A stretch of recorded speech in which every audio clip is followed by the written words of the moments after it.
안녕하세요. 헬로 열매의 열매입니다. 예전 영상에서 1년 동안 꾸준히 문자를 보내서 상대방의 마음을 흔들었고 상대방이 결국 먼저 연락이 와서 제외됐던 내담자분의 사연을 소개해 드렸었어요. 이후 많은 내담자분들이 이 방법을 통해서 제외를 하셨는데요. 제 가정을 보면서 제외의 중요한 역할을 했던 특징에 대해서 좀 더 추가적으로 말씀드리고 싶은 부분이 있어서 이 영상을 만들게 되었습니다. 때로는 단순 무식한 방법이 최고예요.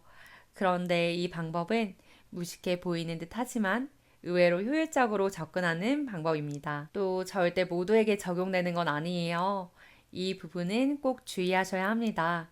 그래서 이 방법으로 성공한 분들의 공통점을 말씀드리려고 합니다. 재회를 처음 시도할 때는 유튜브나 주위에서 재회를 했다는 소식을 들으면서 나도 재회할 수 있어. 가보자고 외치면서 파이팅 넘치는 마음이 들죠. 그런데 아무리 상대방의 마음이 열리기를 두드려도 열리지 않고 묵묵부답하는 상대방 모습에 멘탈이 탈탈 털립니다. 상대방의 단호한 모습과 거절을 계속해서 당하다 보면 자존감은 점점 바닥을 치고 과연 이런다고 재해가 될까? 정말 막막하고 막연한 시간을 버티기가 너무 고통스러워요. 주변에서도 할 만큼 했다고 이제는 그만해도 된다고 하다 보니까 나도 포기하고 싶고 그런데 또 포기는 안 되고 나조차도 확신이 안 될 때가 너무 많습니다. 괜한 시간 낭비를 하고 있는 건 아닐까? 현타가 오는 시점이 누구나 찾아와요. 모든 시기들이 부질없는 것만 같고 무기력해지고 확신이 없어지면 감정과 상황에 순식간에 지배당하게 되고 그래서 마음이 무너져 버리게 되는 거예요. 그렇게 되면 결국 남은 건 포기뿐이죠. 주위 사람들이 말리는데도 재해가 될 거란 확신을 가지고 1년 동안 꾸준하게 매달려서 상대방의 마음을 열고 재회에 성공한 내담자분의 디테일한 특징을 말씀드리면서 사연을 다시 간략하게 소개해 드리려고 합니다. 우선 사연 소개를 드리자면 남자는 익숙함에 속아 소중함을 잃고 어느 순간 예전보다 소홀한 모습으로 여자를 대했고 여자는 오랫동안 쌓인 서운함, 반복된 싸움에 지쳐서 남자에게 헤어짐을 통보했습니다.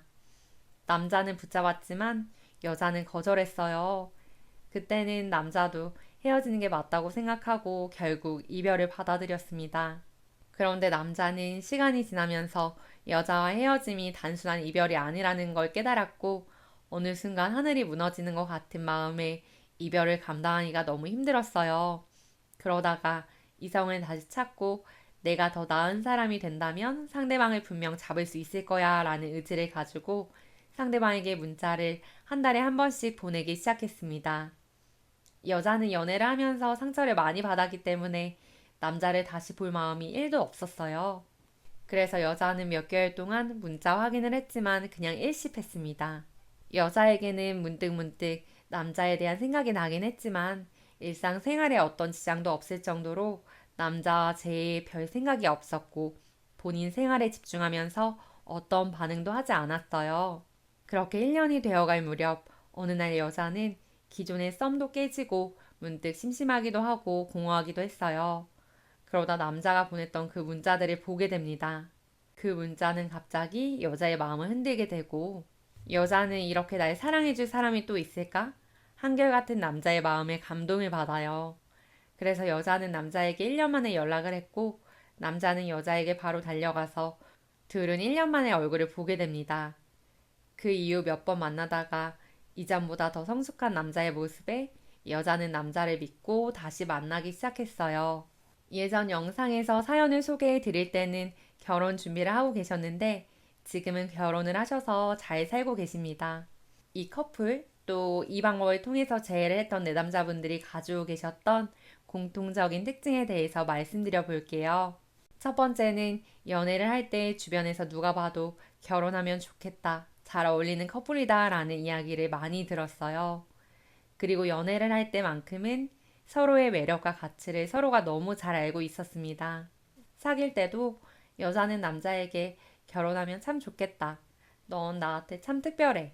장점이 너무 많은 사람이야. 라는 미래에 대해 확신을 주는 말을 많이 했어요. 객관적으로 서로가 다시 만나 결국 결혼까지 생각했을 때 미래의 가정을 이루기에 서로에게 막힐 만한 문제가 없었고 미래가 그냥 자연스럽게 그려지는 관계였다는 점이 중요한 역할을 했습니다.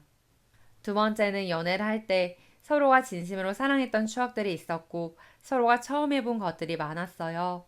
상대방이 헤어짐 통보에 남자는 감정적인 모습을 보이거나 붙잡는 시기도 있었지만 결국 상대방의 의견을 존중하면서 헤어짐의 마무리를 잘했다는 거예요. 그래서 헤어지는 과정, 그 이후에도 상대적으로 가치와 매력이 많이 떨어지지 않고 회복될 수 있었던 점도 중요한 역할을 했습니다. 세 번째는 상대방이 상대적으로 여성적 성향을 가지고 있었다는 거예요. 여성적 성향의 분들은 안정감과 한결같음을 사랑의 가장 큰 가치로 생각하는 경우가 많죠. 여자는 처음에는 얘가 이렇게 노력하는 모습이 있었나? 뭐 이렇게 적당히 연락하다가 그만하겠지. 라는 마음이었어요. 그런데 한결같은 연락으로 시간이 지나면서 이전에 서운했던 마음들, 실망했던 감정들이 자연스럽게 옅어지게 되었습니다. 그리고 여자의 무의식에서는 그래도 변하지 않았을까? 맞아. 연애 초반에는 이런 모습도 있었지. 여자도 모르게 기대가 생기기 시작했습니다. 그리고 어느 순간 이런 사람 또 다시 만날 수 있을까? 한결같은 남자의 모습에 여자의 마음이 흔들리는 중요한 역할을 했습니다. 네 번째는 남자는 1년 동안 꾸준히 문자를 보내면서 이성을 잃지 않았다는 거예요. 다시 말해서 문자 내용이 감정적인 부담을 주지 않는 내용이었습니다. 또한 남자가 아무리 기대 없이 문자를 보냈더라도 상대가 일십을 하면 자연스럽게 실망을 하고 상처를 받게 되죠. 그래서 이성을 상실하고 감정적인 행동을 하게 되는 경우가 많은데 계속해서 적절한 감정 온도를 지키면서 문자를 보냈던 점이 중요한 역할을 했습니다. 다섯 번째는 남자 스스로 매일 나는 상대방에게 특별했던 사람이었고 내가 더 좋은 사람이 된다면 상대방을 다시 만날 수 있을 거야 라는 생각으로 꾸준한 마인드 컨트롤을 했습니다. 남자의 결심이 선 이후부터는 매일 운동을 하고 일기를 쓰면서 꾸준하게 긍정적인 마인드를 유지하려고 노력했어요.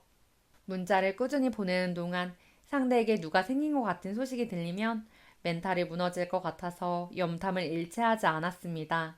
일기를 쓰거나 음성 녹음, 동영상을 찍으면서 부족한 부분에 대해서 기록을 남기고 더 좋은 사람이 되기 위해서 노력했어요. 처음에는 재해가 목적이었지만 건강한 멘탈과 자신감이 생기면서 이제는 재해는 수단이 되고 더 건강해져서 좋은 사람이 되겠다는 게 남자의 목적이 되어버린 거예요.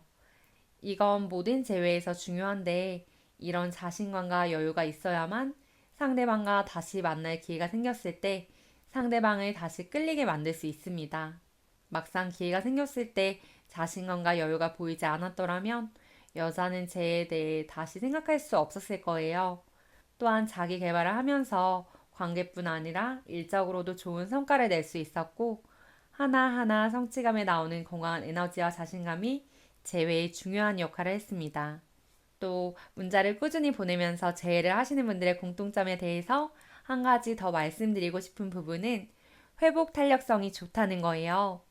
예전에도 많이 말씀을 드렸는데 회복 탄력성이란 부정적인 상황을 극복하고 일상생활을 유지할 수 있는 힘을 말합니다. 누구나 갑작스러운 이별 앞에서는 잠시 이성을 잃고 감정적일 수밖에 없어요. 힘든 시간을 겪을 수는 있지만 감정적으로 행동할수록 재해는 더 멀어진다는 사실을 좀 더 일찍 깨닫는 거예요. 그리고 현재 상황에서 내가 할 수 있는 최선의 방법을 가지고 시도해 보는 거예요. 그리고 아까도 말씀드렸지만 이제는 더 건강해져서 좋은 사람이 되고 싶다라는 게 나의 목적이 됩니다. 그러다 보면 혹여 재해가 되지 않더라도 좋은 사람이 되어 좋은 사람을 만날 수 있다는 자신감과 여유가 생기게 돼요. 여러분도 아시다시피 1년 동안 문자를 보내는 일은 사실 정말 쉽지 않습니다.